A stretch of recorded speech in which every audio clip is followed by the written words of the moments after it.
YouTube. Today I have a things I hate video.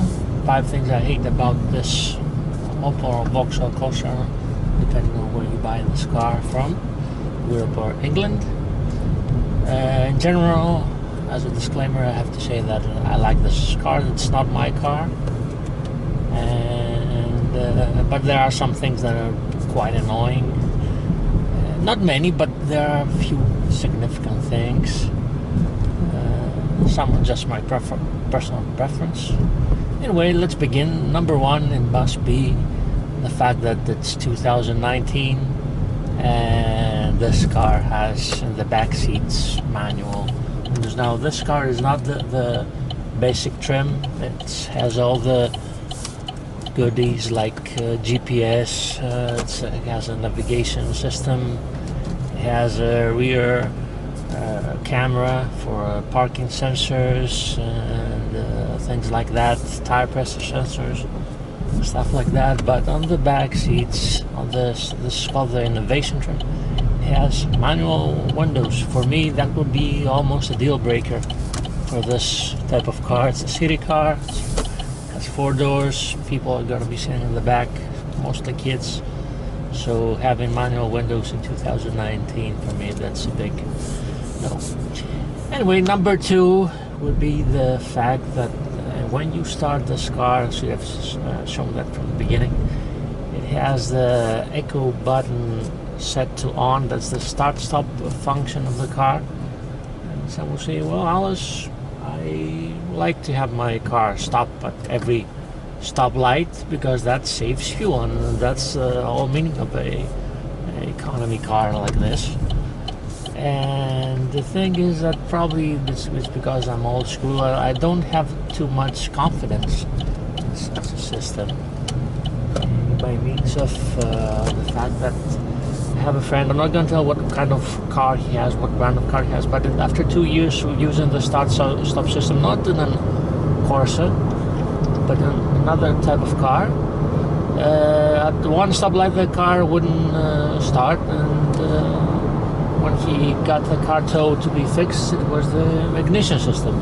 And you have to think about it for a second, that if you have a car without the start-stop system, you are using your ignition once, maybe even twice, for every time you start your car. However, if you're driving the city with a start-stop system, you are using your ignition multiple times, so that causes wear and to this system. And then if you plan on keeping this car for many years, you have to take that in mind also.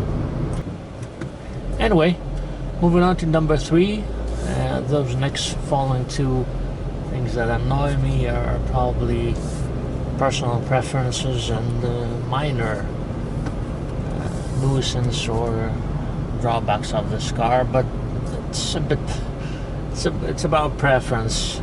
Those next 2 things are about cosmetics also.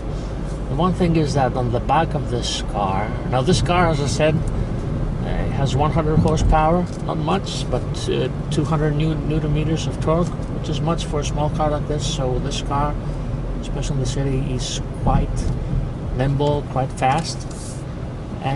But when you're driving around, it looks like more of this car up front, which is an older model of a Corsa, which probably has a natural aspirated engine.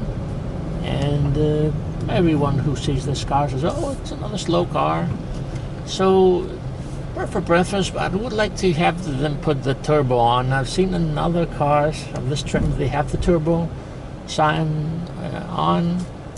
Anyway, minor thing, but I would like to have it to show that this car has some power to it. On the same note, we have number 4, which is the exhaust. Now, don't get me wrong, this car is very quiet. The thing you can hear humming is the climate control here, the air conditioning. Other than that, the car is very quiet, especially on the highways with 6th gear. However, as I said, it's a bit more powerful than other trims of this type of car. Okay, let's pass anyway.